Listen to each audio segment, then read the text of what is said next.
Hi everyone, my name is Paula and I've been chelating with the Andrew Cutler Chelation program for 2 years and 4 months. I'm currently on round 130 and I'll be answering your questions.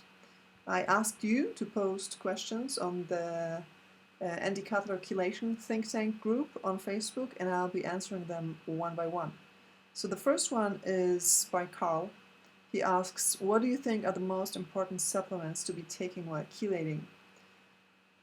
So supplements are extremely frustrating subject for me because I basically have several hundred dollars worth of supplements sitting on my shelf, and I basically had an adverse reaction to every single one of them.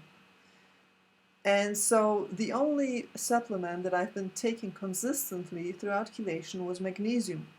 But even with magnesium, there was an adjustment period because I had to find the right type of magnesium and I had to find the right dosage of magnesium.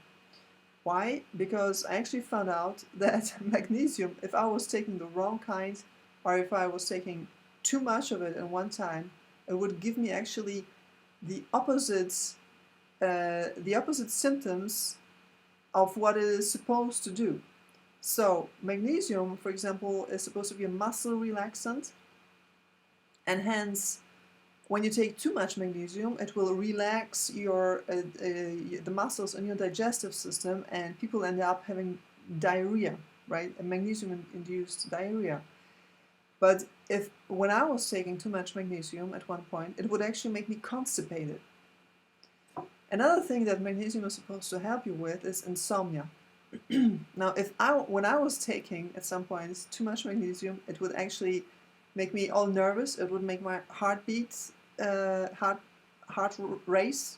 and I would not be able to fall asleep. Right. So this was pretty frustrating, and I didn't understand what was happening. But I found one man, that's Dr. Lamb. And he actually has an explanation for it. He says that when your adrenals are in a really bad shape, and when you start taking things which are normally good for adrenals, like for example magnesium, vitamin C, or vitamin E, it can end up creating a paradoxical reaction to it, so that you can actually crash your adrenals by taking too much of the stuff which are good for them.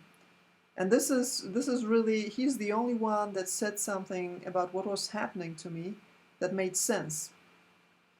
And so I can't exclude that that's really what was happening, that my adrenals were in such a bad shape that when I was taking stuff which was supposed to be good for them, like magnesium, vitamin C, or adrenal cortex, pregnenolone, or licorice, I was actually crashing them.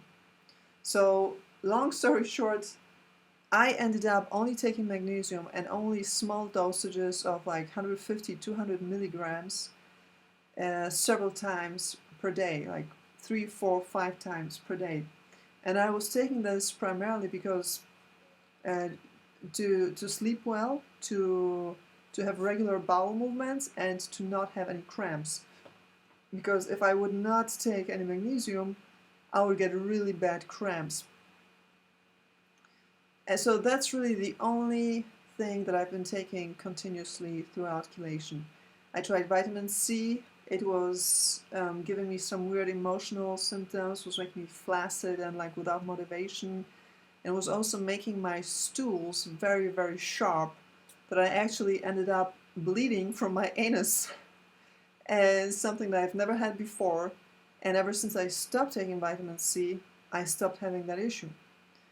Zinc was also giving me something weird. I think it also was making me listless and flaccid. Vitamin D was making me tired. I was taking vitamin B, but I couldn't feel anything from it, so I stopped taking it.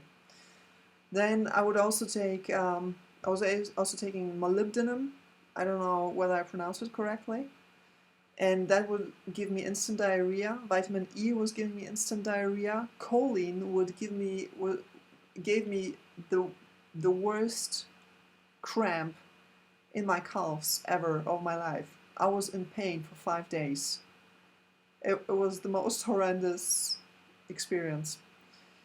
Um, Another thing, yeah, pregnenolone, licorice, those also turned out to be pretty frustrating experiences. They were all making me nervous, make my heart beat, and then make me depressed.